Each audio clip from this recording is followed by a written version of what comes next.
Welcome back to another episode of the Bear Trap on the Boomer Bust channel, a Bears podcast by a Bears fan. I'm your host, Terry, and today we're going to look at the final drive for the Chicago Bears against the Denver Broncos.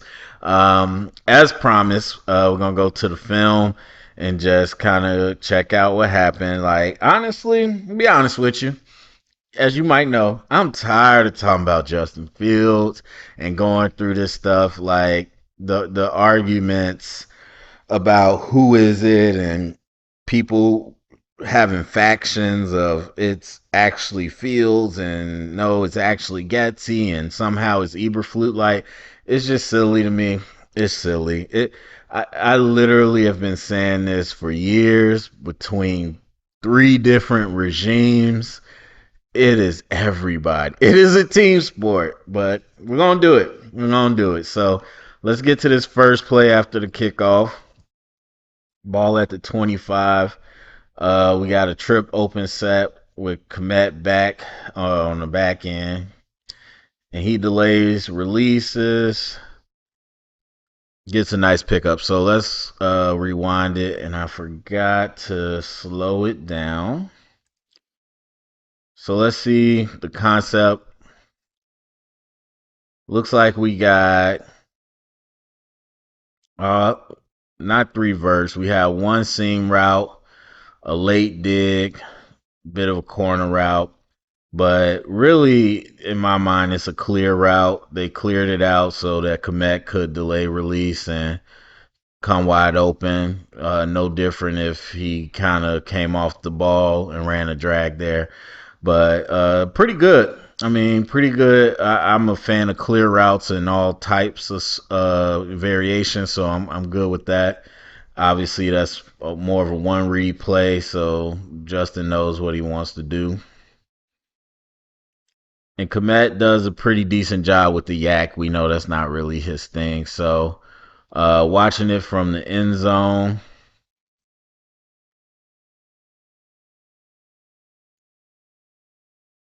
Protection holds up, and obviously you need some time. The Denver's playing coverage, but at the same time, their pass rush didn't do much this whole game. So I think it was pretty easy for everybody. But that delay release, I mean, it's a bit risky if you can't hold up against the pressure. But obviously, when you can, that's pretty easy play. And a nice one too. Picks you up a good amount of yards, first down. All right, so now we're going to play number 2. We're in a 2x2 out of the gun.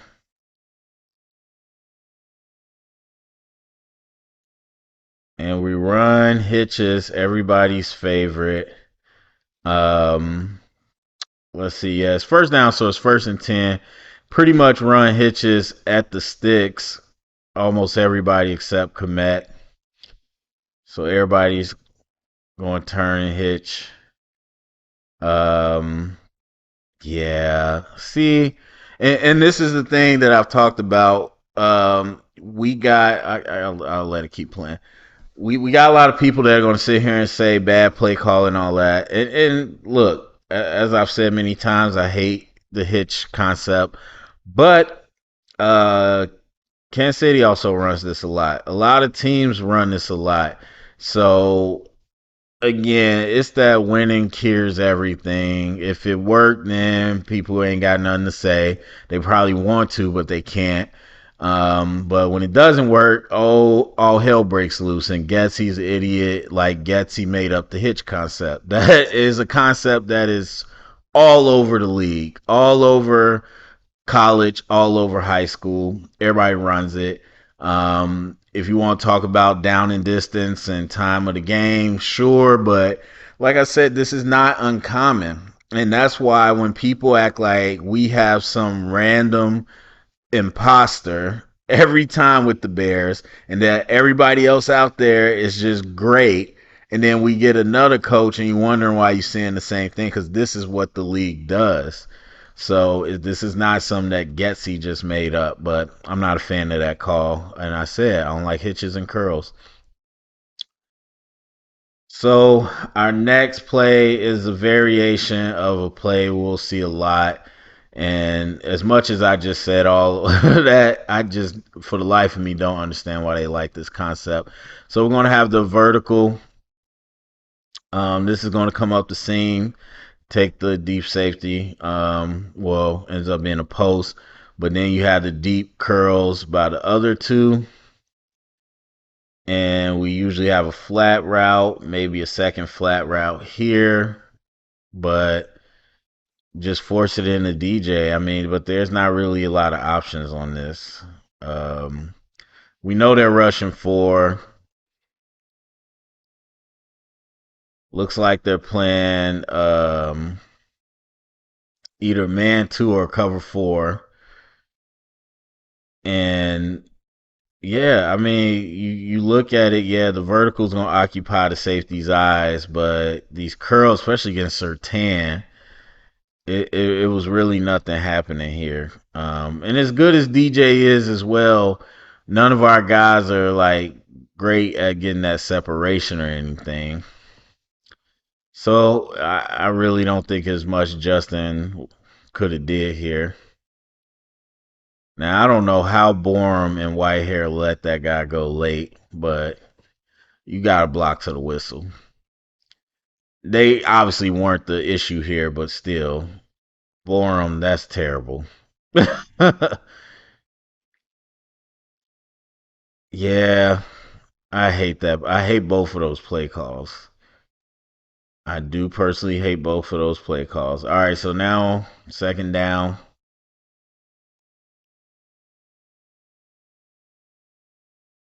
deliver very or not exact same, but similar. A variation of kind of the same concept that we run. So, I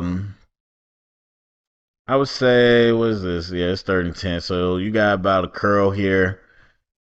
I guess that I don't know what this was backside, and then we had the two crossers coming over the top.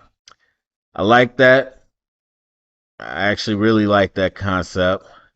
I don't know that we would ever hit those crossers the way it tends to go with our pass game, but I like that concept at least.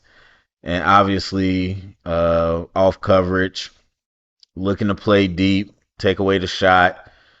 So pull up on the curl, and Justin was looking there the whole way, which is fine. I'm fine with that pre-snap read. You see, Sertan is way off. Obviously, they're trying to rally to the ball. I'm sure Justin pre-snap knew that's where he wanted to go. Gets it out in a good time so he could make a move. That's a good play. That's a good ball. Okay.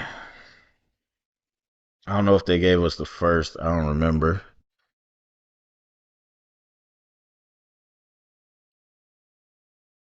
So Justin's under pressure, throws incomplete. Yeah, we got the first. So let's start it back from the top. We got 2x2. We'll let it run. Tunyon chip releases again. Comes across on the drag. This is a weird looking. I mean, it's very similar to the other concepts that we do. There's no vertical really on this one. So you're gonna have the two come back with the curls. You're gonna have this over route, and then you're gonna have this drag here. And I don't like an over route going to a curl because you're just bringing the defender towards another defender. But whatever. So anyway, so I look at how deep this safety is. Like I don't know why. It's not like we really gonna take that type of shot, but that safety is super deep. He's taking himself out, but then they're pretty much dropping a robber over the middle of everything, just to play that middle. Then we got a flat outlet as well, and complete pressure came. Now let's look at it. I don't know if Komet took a play off or something. So we do have some quick pressure, but Again, we want to look at the timing of this because Tunyon, I think, is clearly set up for this option. So he delays release, takes a little bit longer than he wants to. Just as he's crossing face now, you can see Fields' eyes is down the field at the perimeter receiver. But as soon as you start to get Tunyon into the break, there's a hand in Justin's face. I'm not sure why he started hopping, but obviously the guy grabbed his leg. And then he throws it to get it incomplete instead of a sack. And I believe we got a penalty for that, if I recall correctly. It looks like we moved back for intentional grounding. Um, but to go back to that, I mean, there's definitely time now. This delay release, you could say Tunyon could have been quicker with his release, whatever, that's fine. But as I said before, with Komet's play, it's going to take some time to develop when you chip releasing because it's essentially the same thing. It's not the exact same play, but it's essentially the same thing where everybody's going downfield at least 10 yards. You delay release off the chip, bring them across, and it works as a clearing route. And as I said earlier, it takes time to do that. So yeah, in a normal quick hitter play, Justin had time, but in this type of play, he needed more time, and Patrick was just beat. Rare moment this game because, like I said, the D line for the Broncos didn't do much at all, but rare moment for that game. Patrick 101 lost his matchup, and I mean, even with obviously this again, you got the robber. Uh, Going to close on that, but you still probably make that completion. Instead, we miss it. And I can't remember again if we got intentional grounding, but it looks like we did. Not sure. Anyway, so I believe this is the last play. No, it's not. All right, so we get it to the flat, get out of bounds. Let's see. So we motion 3-by-1. Komet delay releases again. And this is our standard version, vertical, some type of vertical, this time flag route, curl, flat route, delayed flat route.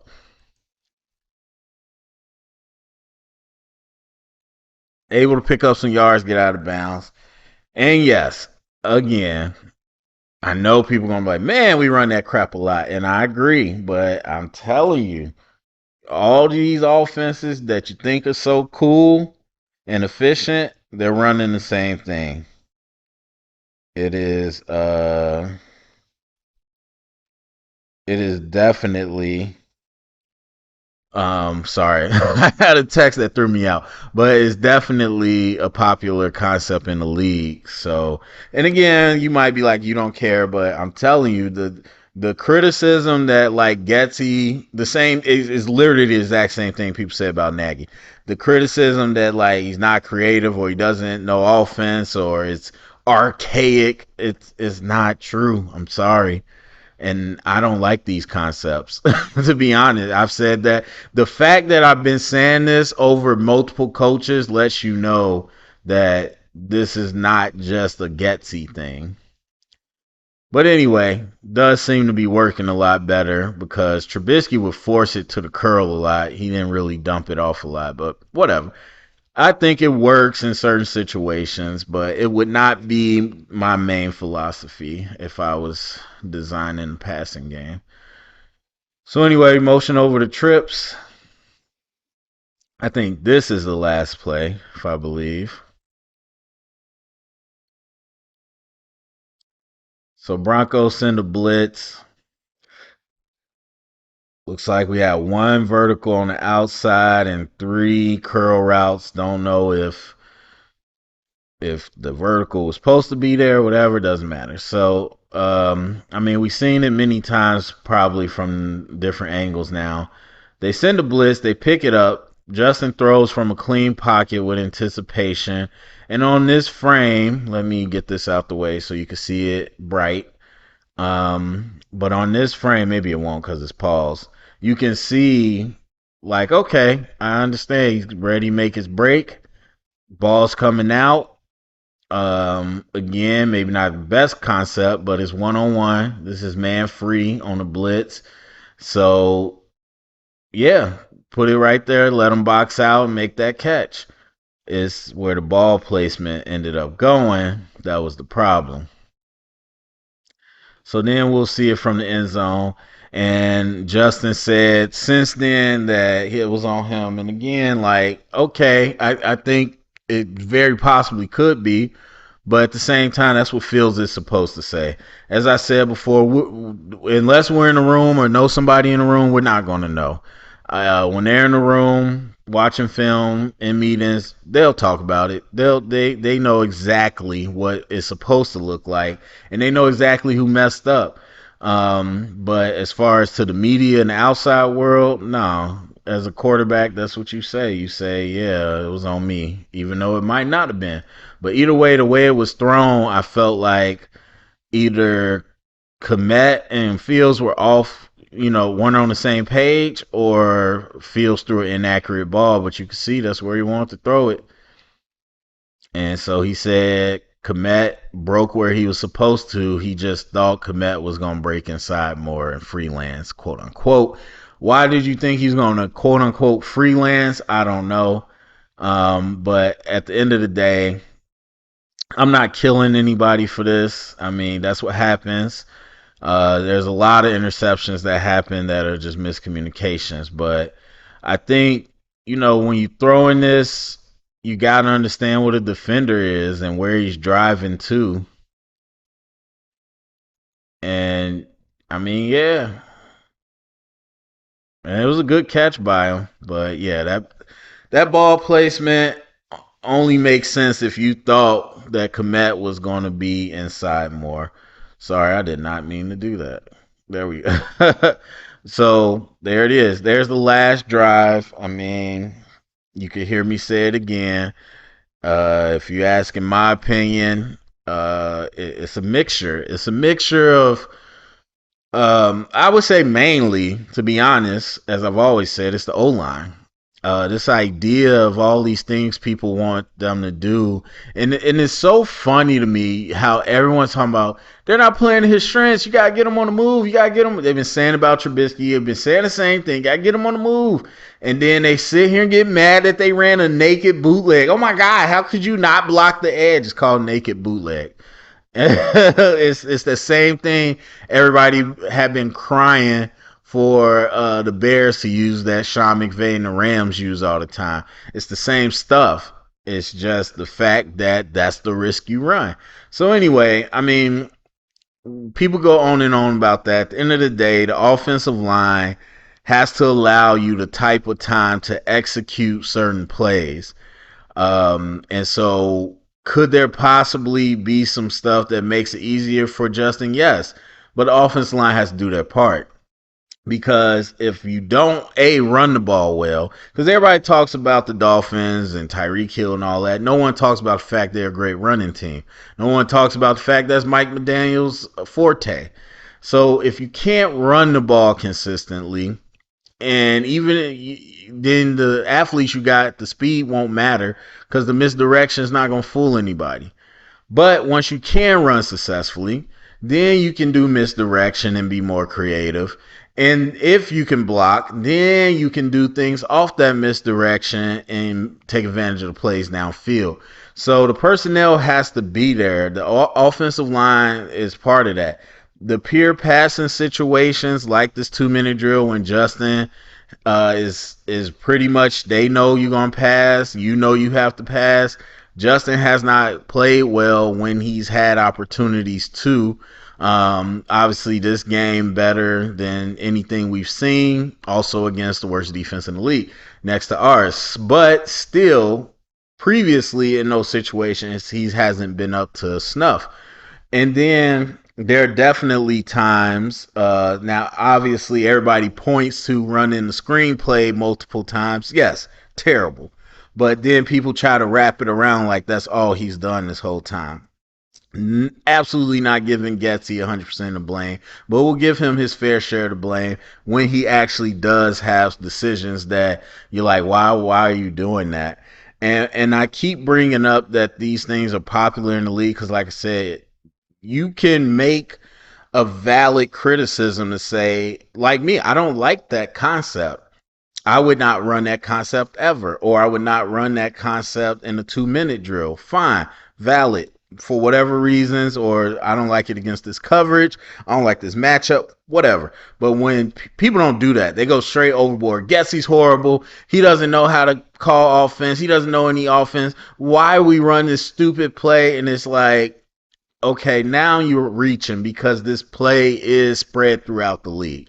Whether I like it or not, that's what a lot of offenses do. So the offenses that you don't take 2 seconds to critique because you're like, oh, they're doing well putting up numbers, they're doing the same stuff we are. They're just executing it better because they got a different set of players. So that's why I bring that up. But anyway, that's it for me. Go to the comment section. Let me know what you think. Share it around. Get the conversation started. Thumbs up, subscribe, and remember, stay up and bear down.